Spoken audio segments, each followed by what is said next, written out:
Ote na komona Yesu esengo mingi kozala biso elongo na butu ya lelo na ezali na posa penza le tokabola oyo etali 1 Corinthiens 16 verset 9 elemi na biso ete ekuki efungelemeli ngai mpona kosala biloko ya malamu me banguna bazali ebele bandeko eloko sosalaka na mokili soki oyebiki ezali kozala na elonga to mpe moi nayebiki kozala na elonga bitumbe koya ebele bitumbe kozala ebele na makambo ebele mais sengeli yo moko yeba na kotelema kolemba te ndeko zala toujours na makasi yeba ete esika ozali wana elonga nawe ezali il faut kobunda mpo ndenge balobi banguna bazali ebele moko te mebele po ete mosala ya moyini eza kaka komemela biso mikakatano yango wana biso bana nzambe ata soki ozosala likambo moniki ezosimba te kolemba te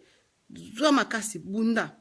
parce que le na biseki bino bandeko lobi na lundi nazalaki na accident na mutuka mais mutuka wana ezalaki na panne semaine passée na bongisaki yango et biloko so na bongisaki wana yango pe nyonso nde ebebi susu na kati ya accident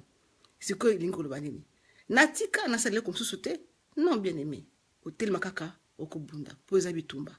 mais toyebi ete biso bana nzambe toza balongi ata ndenge bande balobi ke ata soki butu endi ndenge suka ntongo ifo etana kaka biso bana nzambe toyebi ke longa eza ya biso alors tolemba te ata banguna batelemi combien papa mama ndeko na ngai yo oza na moko kaka oyo alongaka nyonso Yesu Masiya donc